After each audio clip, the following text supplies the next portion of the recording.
name is Marika Meyer, and here next to me is Zanel Brits, my awesome low-bass colleague. We're here at the watershed at the waterfront in Cape Town to interview the township guitarist and expert Dani Ngwenya as part of the interview series for the first annual online South African string convention. Wow! So let's go have a look and listen. How many years have you been playing the guitar? Playing, I think I started 88 or 89.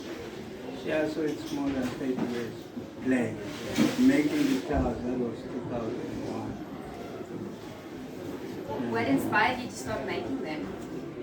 Specifically the township? You know, as a musician, the whole thing, it's because it's something that I'm familiar with as a toy when we were young, when I could not afford a guitar when I was 10, 9 or so.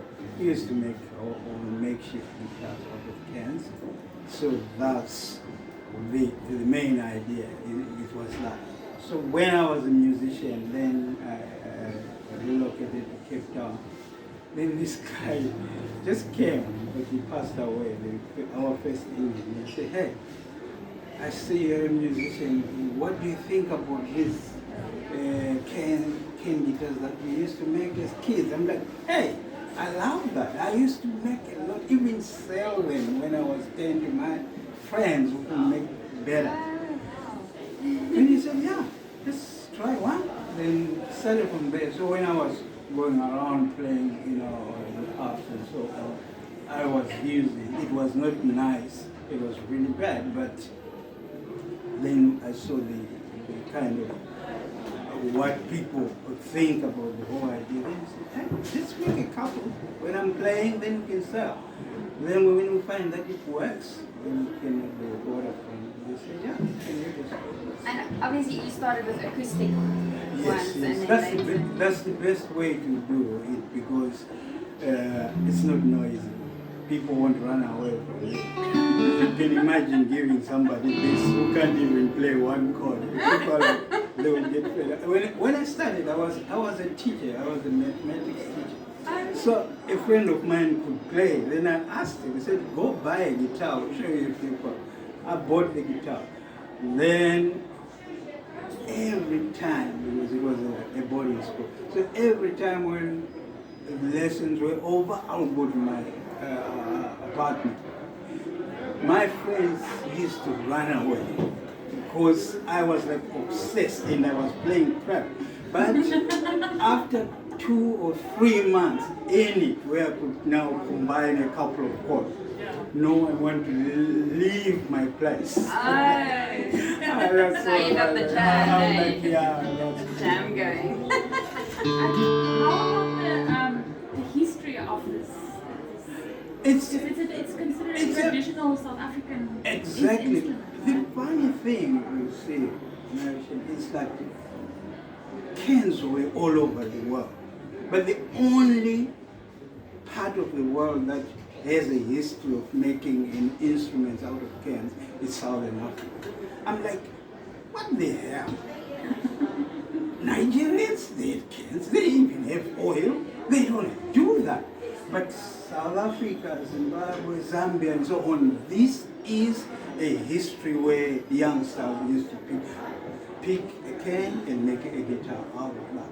So it's quite really amazing that from all of the world, only Southern Africa had the idea of making a can as an acoustic part of an informal instrument. It's quite really funny. That's why even this guy, David Crown. yeah, he made a documentary. He made a documentary of the history of can guitars, and most European countries show the documentary. So I always get a Swedish guy coming, yeah, I saw the history of this, I know. How did it? I'm like, I don't know. When I was growing up, older boys were doing it. I just took from there and I started making my own. So I really have no idea exactly why it was popular in Southern Africa. But you sell these guitars from the workshop here in the watershed. Yeah, I see. But you also sell them on your website, On right? internet, yes, Can you yes. tell us a little bit about your website? Yeah, the website is just simple. I normally just use my our Facebook page, Township Guitars.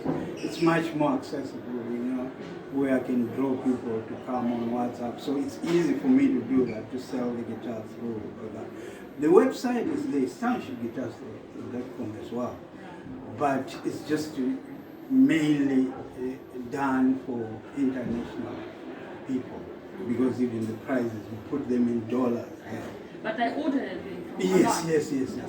Most people, even last week I had somebody. And are there any, I want to almost say famous people that are playing on your guitars? Have you seen them? Those names. Oh, wow. People used to pester me about it. Then I had to print most of the people through the years I still remember meeting. Would you advise young people to play an instrument or to get involved in music?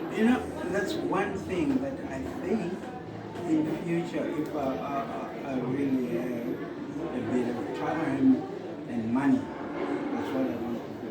Because I know what the instrument did to me since it was a toy version when I was 10. The whole thing of having something that will stop you from just doing the mundane thing. You try to learn something. It's like a kid who loves to play chess. So it's an important thing, especially at very, very young kids. If they can have it, that they have this kind of a feeling that I want to get this right. A guitar or any other instrument, an instrument that they can spend time, challenging themselves, trying to get things that they thought were impossible, and finding after a while that actually I can do that.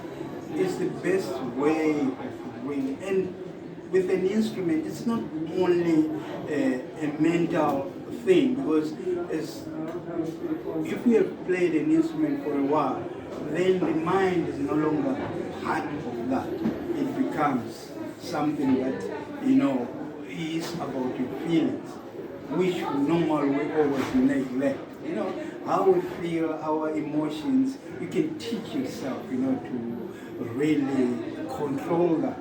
But an instrument is very good at that, because the moment you try to play an F again and again, and it's feel like, destroying the instrument as if, but you don't do that. You control your emotions and you do that, right? So that's the good thing. And it opens a lot of doors for you as well. I mean, getting involved in music, you can see you play, but then also you made a whole career of Yes. building instruments, selling instruments, and connecting with people all over the world through what you do. But that's being a musician in South Africa. It's very difficult to live on that. So that's why I had to learn to make. It's true. Very difficult to live on that. I think all of us. Yeah, it is. We understand. But it's in a way it's worth it, I think. It's because it's a meaningful. That's the thing. A lot of people, still don't understand that, when you get into something like being a musician, that's you there. It is not. I know at the end of the day you want to earn something out of it, but firstly it has nothing to do with that. This is you. That's the thing you want. Whether it will give you something in return or not, it's not really the main purpose of being an artist.